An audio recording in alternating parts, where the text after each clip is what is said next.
नमस्कार सर। नमस्कार सर। क्या नाम है सर आपका?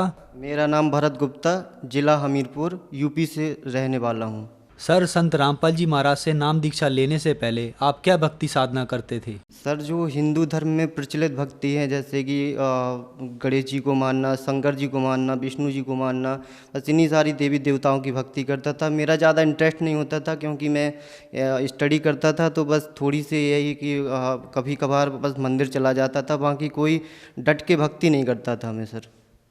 सर, आपने बताया कि आप स्टडी करते करते ब्रह्मा विष्णु महेश व अन्य देवी देवताओं की पूजा करते थे। तो स्टडी करते करते आपको संत रामपाल जी महाराज की जानकारी कहाँ से प्राप्त हुई? सर, मेरे एक कलीग्स हैं, लेडी भगत हैं, जिनका नाम दीपिका गुप्ता है। उन्होंने मुझे मेमोरी कार्ड श्री संत रामपाल जी महाराज के सत्संग वाले दिए भर के। तो मैंने, वो हमसे बोलती थी कि सत्संग सुना करो, तो मैंने जब जब टाइम मिलता था मुझे, तो मैं सत्संग सुन लेता था। तो बस इन्हीं मतलब पलों के बीच मुझे परमात्मा की कसक हुई, और 10 जून 2015 को संत रामपाल जी महाराज से नाम दीक्षा ले ली। सर, आपने बताया कि 2015 में संत रामपाल जी महाराज से आपने नाम दीक्षा ली, लेकिन संत रामपाल जी महाराज 2014 से जेल में हैं। तो आप संत रामपाल जी महाराज से कैसे जुड़े? सर, जब मैं सत्संग सुनता था तो मुझे एक अलग मतलब कसक मिलती थी परमात्मा की, एक अलग इंटरेस्ट जागता था। तो मैंने, जो मेरे कलीग थी जिन्होंने मुझे मेमोरी कार्ड भर के दिया था सत्संग का, तो मैंने उनसे पूछा कि मुझे परमात्मा की शरण में या संत रामपाल जी महाराज की शरण में जाना है, तो मैं कैसे जाऊं? तो उन्होंने बोला कि कानपुर मेरे नज़दीकी जो नामदान सेंटर है, तो उसमें जाके तुम नाम दीक्षा ले सकते हो। और कानपुर के अलावा ऑल ओवर वर्ल्ड में संत रामपाल जी महाराज के जेल में होते हुए बहुत से नामदान सेंटर खुले हुए हैं। सर, संत रामपाल जी महाराज से नाम दीक्षा लेने के बाद आपको कोई लाभ भी प्राप्त हुए? जी सर, सबसे पहले तो मुझे एक आध्यात्मिक लाभ प्राप्त हुआ कि जैसे बचपन से मैं सुनता आ रहा था कि सबका मालिक एक है, लेकिन जैसा कि हिंदू धर्म में 33 करोड़ देवी देवता हैं, तो वो सबके मालिक एक तो है नहीं। तो सबसे पहले जब मैं संत रामपाल जी महाराज से जुड़ा, तो मुझे पता चला कि सबका मालिक एक है, और वो मालिक कबीर परमात्मा है, कबीर इज़ गॉड। और इन्हीं सबके चलते मैं आपको एक लाभ बताना चाहता हूँ कि मैं कानपुर से लखनऊ आ रहा था, स्कूटी से था। तो मैं हाईवे पे था, तो हाईवे में एक गड्ढा पड़ा, तो मेरी स्कूटी उस गड्ढे में गई, और कम से कम 3 फीट ऊपर जंप करी स्कूटी। और ऐसा मुझे लगा कि किसी ने मेरे साथ स्कूटी को भी पकड़कर एक बिल्कुल स्ट्रेट नीचे रख दी हो। ना स्कूटी बिल्कुल भी डिस्टर्ब नहीं हुई, ना मैं डिस्टर्ब हुआ, ना मुझे एक स्क्रैच हुआ, ना मैं गिरा, ना कुछ। और वो समझ लीजिए कि मेरे लिए एक जीवन दान साबित हुआ।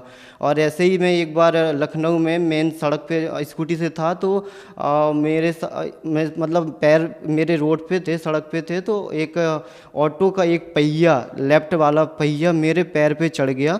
तो मुझे उस टाइम, एट अ टाइम, मुझे बहुत पेन हुआ। तो मैंने सभी लोग ने मुझे देखा, तो मुझसे बोले कि आपका पैर तो या तो फ्रैक्चर हो गया, या फिर आपको कोई चोट हो गई तो इंटरनली। तो मैंने कहा नहीं, ऐसा नहीं हो सकता। तो मैंने मन में ही संत रामपाल जी महाराज से अरदास लगाई कि परमात्मा, एट अ टाइम तो मुझे बहुत पेन हो रहा, प्लीज़ इस पेन को ख़त्म करिए, और ऐसा कुछ भी ना हो जो ये लोग बोल रहे हैं।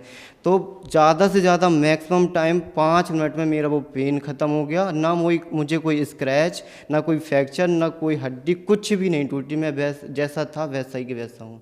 सर, आपने बताया कि आप स्टडी कर रहे हैं। स्टडी करते करते आपने संत रामपाल जी महाराज का ज्ञान समझा व उनसे नाम दीक्षा ली। तो आज ये कहा जाता है कि भक्ति साधना बुढ़ापे में करनी चाहिए। तो आप क्या सही कर रहे हैं? जी सर, बिल्कुल, मैं तो बहुत सही कर रहा हूँ। और ये जो आपने बात बोली है कि ये सारी चीज़ें जो भक्ति होती है, ये सब बुढ़ापे की चीज़ें होती हैं, ये मेरे साथ हुई भी है। बहुत सारे लोगों ने, मेरे रिलेटिव्स ने, मेरे फ्रेंड्स लोग, मेरे माता पिता और भी जो लोग हैं, उन्होंने मुझसे कहा कि अभी तुम्हारी ये एज नहीं है भक्ति करने की, तुम्हारी स्टडी करने की है, अपनी लाइफ सेटल करने की, पहले कुछ अपना फ्यूचर बना लो।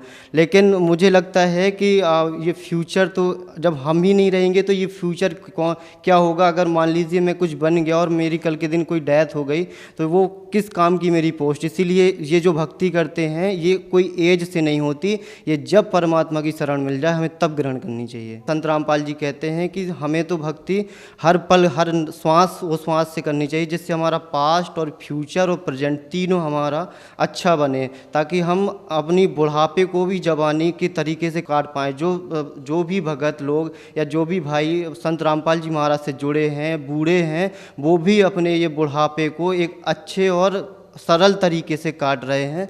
और मतलब उनको कोई भी दुख तकलीफ़ नहीं है, उनको फ़र्क ही नहीं पड़ता कि हम बुढ़ापे में हैं या फिर हमारी जवानी है। सर क्या कारण है संत रामपाल जी महाराज जेल में होने के बाद भी उनकी लोकप्रियता बढ़ती चली जा रही है, क्या कारण है? सर जेल में जाना कोई नेगेटिव पॉइंट नहीं है। जेल जाने के तो लिए महात्मा गांधी हैं, नेल्सन मंडेला हैं, ये लोग भी जेल गए थे, तो इनकी पॉपुलैरिटी भी बहुत ज़्यादा है। और संत रामपाल जी महाराज की पॉपुलैरिटी के साथ साथ और उनका ज्ञान और उनकी जो बताई हुई चीज़ें हैं, बताया हुआ मार्ग है, वो हम भगत लोगों को या हम जैसे लोगों को एक सही दिशा देता है, जीने की दिशा देता है। सारी जो हमारी डाउट्स हैं, प्रॉब्लम्स हैं, हमारे घर में जो सुख शांति नहीं हो रही होती है, हम लोगों को बीमारी का निवारण, जो भी हर चीज़ है, दहेज मुक्त भारत, नशा मुक्त भारत, ये सब सारी चीज़ें संत रामपाल जी महाराज की शरण में आने से डे बाय डे ख़त्म होती जा रही हैं। और जैसे जैसे श्रद्धालु और जैसे जैसे लोग संत रामपाल जी महाराज से जुड़ते जा रहे हैं, उनकी प्रॉब्लम्स का सबका सॉल्यूशन होता जा रहा है। तो जेल जाना कोई बड़ी बात नहीं है सर। जेल जाने के लिए तो अच्छे लोग जेल जाते हैं और कुछ अच्छे काम के लिए जेल जाते हैं। और संत रामपाल जी महाराज तो कबीर साहब के एक अवतार हैं, उनका जेल जाना या ना जाना ये सारी चीज़ें मैटर नहीं करती सर। जैसा कि सर मैं भी संत रामपाल जी महाराज के जेल जाने के बाद ही जुड़ा, और बहुत से ऐसे लाखों लोग हैं जो संत रामपाल जी महाराज के जेल जाने के बाद जुड़े। उनकी बहुत सारी प्रॉब्लम्स का सॉल्यूशन हुआ।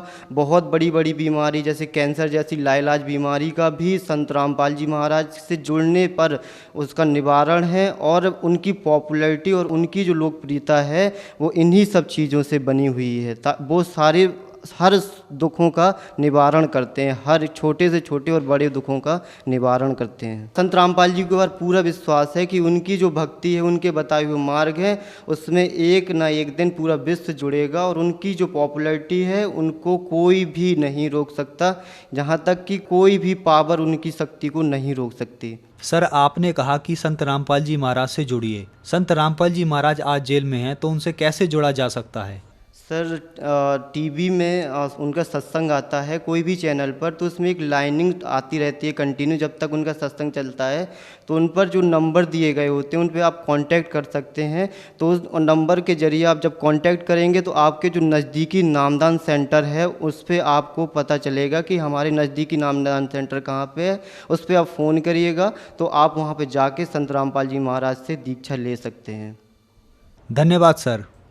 सत साहिब।